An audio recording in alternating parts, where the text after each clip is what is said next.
Ayun mga ka-extra, ako inyong samahan muli dito sa ating masarap na gagawin, yung ating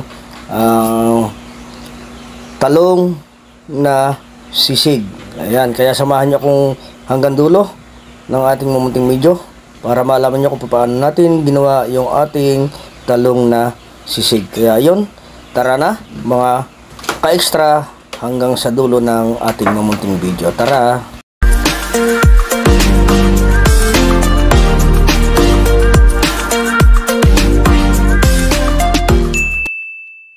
Okay, magandang araw muli sa ating lahat mga pa-extra.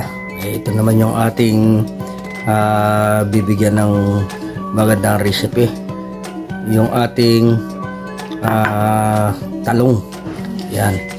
Talong, itlog, sili, at saka yung ating oyster sauce. At yung ating mayonnaise. At yan yung ating harina. At yung ating breading mix. Yan ang ating yung ating kalamansi. Piniga ko na rin yan. At syempre yung ating toyo. Ayan.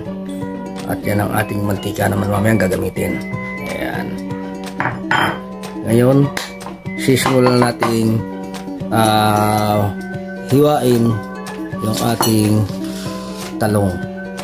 Ayan, para makita nyo kung paano natin gagawa ng masarap na luto yung ating talong. Ayan. Kaya mga ka-extra, samahan nyo ako hanggang dulo para malaman nyo kung paano natin gagawa ng masarap na luto ngayon yung ating talong na yan. Yan, chop-chopin lang natin sila ng manipis.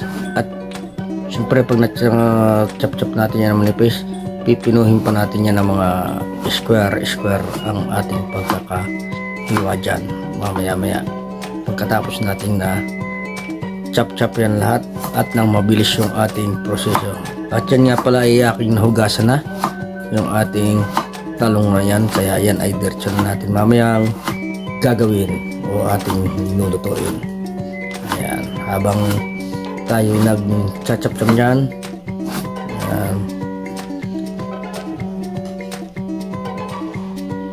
huwag natin kalimutan na i-share muli yung ating channel, share at saka subscribe, at mag-komento na rin kayo kung kayo ay may mga katanungan kung ano ang mga sunod-sunod nating proseso niyang ating gagawin niyang masarap na luto sa ating talong. Kaya antabayanan nyo hanggang sa matapos ang ating preparasyon mga pa-extra. At yan, chop-chopin na natin yan ng maliliit. Yan, ganyan lang para mas madali siyang maluto. Tamang laki lang yan. Ganyan lang ang aking pagkakahiwa dyan. Lahat ganyan yan mga ka-extra.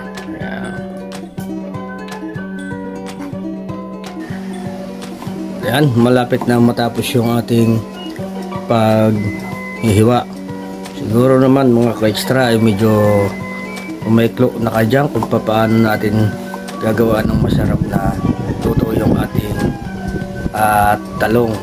Ayan, para hindi naman laging karne ang inyong lulutong ganyan, sigurado. At siguradong kung walang kolesterol yan ating gagawin yan ngayong araw na ito. Ayan, at sigurado mga ka-extra, pag natutunan nyo ito, tiyak mamaya't maya inyong gumawa nito, kasi maliit lang ang ating magiging puhunan dyan. Ayan. At maaari nyo rin niyang gawin pang negosyo mga ka-extra. Ayan. Sa maliit lang na puhunan, siguradong kikita kayo ng maganda dyan. Ayan, tapos na yung ating paghiwa. At siyempre pagkatapos nyan, susunod mo nating lagyan ng panimpla yan yung ating ginayat na talong na yan. Yan, nandyan natin yung ating 3/4 na harina at saka yung 5 na kutsarang breading mix. At siyempre yan ay ating paghahaluin. Yan. At yan, lalagyan natin ng karingot na asin. Ayan, at ating i-mix yung ating harina at saka yung ating breading mix. Yan, paghaluin natin. Tapos pag nahalo nyan ay babawas tayo ng 5 kutsara na yung ating pinaghalo na yun, at ating gagawin na pinakang butter nya. Ayan. Tapos ayan, siyempre lalagay natin yung ating mahiwagang isang itlog. Ayan. At yan ang ating imimix dyan sa ating kinuha 5 kutsaritang pinaghalong breading mix at ating harina. At tapos lagyan natin ng yung tamang-tamang tubig lang. O, yan, pwede na niyang tansyahin mga ka-extra. At yan ang ating pinakang butter. Ayan. Nilipat natin doon sa medyo malaki-laki. Kaya pa maawas kasi siya. Kaya yan, nilipat natin yung ating butter. Ayan. Kinakailangan ay mix na mix yan, yung walang matitira siyang buo-buo. At yan, pinong-pino na yung ating pagkakagawa. Juicy na yan. Ayan. Okay, natapos na nating mamix, ay ihahalo naman natin doon sa ating ginayat na talong. Ayan.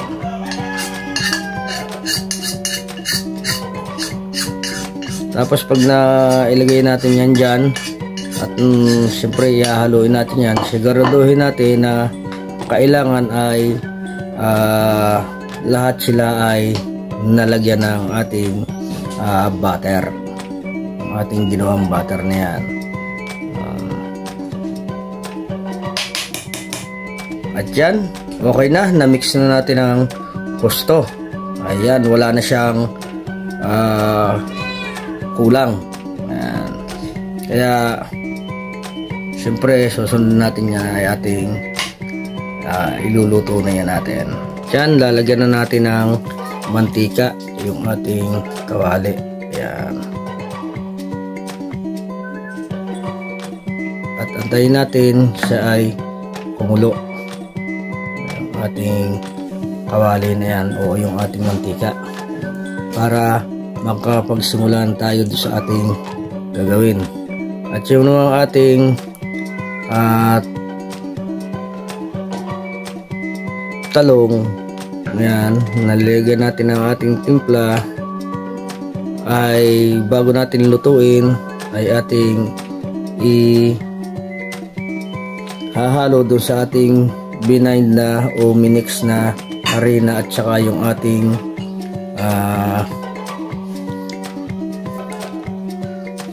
ready mix na ano. Ayan. Diyan, ilalagay na natin yung ating talong. Ayan, at ating ihalo dyan. Pag nahalo natin dyan, saka natin ilalagay doon sa ating kawali. Ayan. Ayan na. Malinis naman yung ating kamay. Naghugas na ako ng aking kamay dyan, mga ka-extra. Ayan. Hindi ko na ano.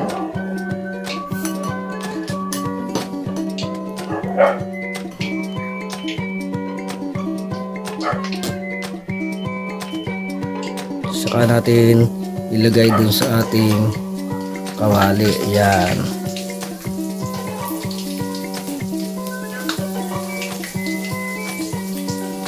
Yan. Masdan yung maigi mga ka-extra. At simple lang yan. Yan. Medyo palutungin natin ng pagkakaluto niyan. At ang gusto ko kasi sa ganyan mga luto ay medyo malutong.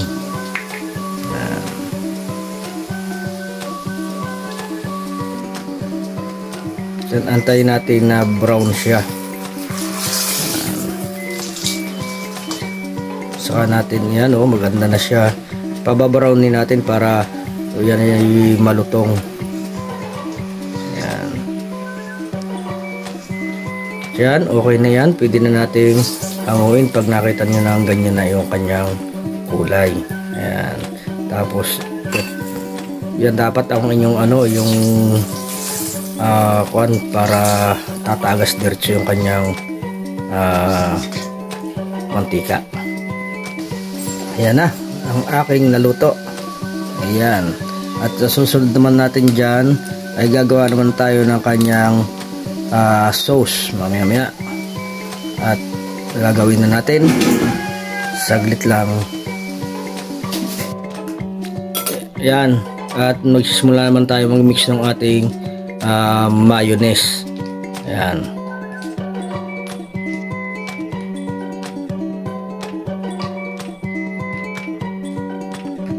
Ayan. Pagkatapos na natin, kinakailangan ay wala tayong matitira dyan kasi sayang kasi. Tapos yan, lalagyan natin ng isang kutsarang oyster sauce. Ayan. At saka yung ating toyo. Ayan.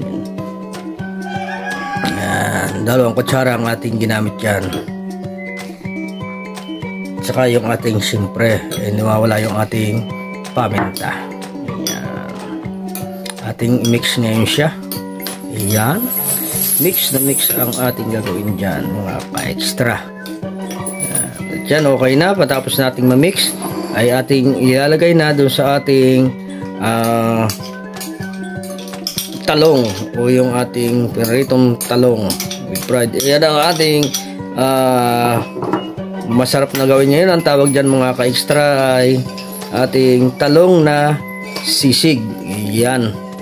Yan. Kaya kayo ay simpleng makakagawa lang ito mga ka-extra. Tapos yan, tinapings na rin natin yung ating sili, yung ating sibuyas. Yung ating sibuyas dyan ay hindi puti ang ating ginamit, yung kulay pula na lang na sibuyas ang ating ginagawa. Yan, kaya yan, habang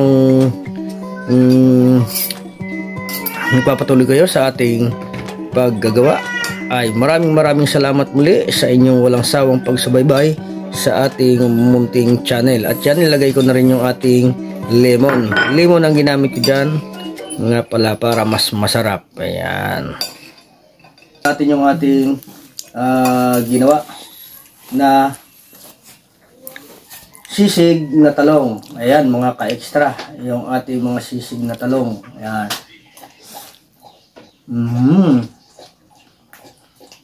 Sigurado matatakot kayo ng gusto mga ka-extra, kaya subukan nyo ito mga ka-extra. Ilalagay natin sa ating description box yung ating sunod-sunod na mga ingredients dito. Kaya maraming salamat muli sa inyong lahat.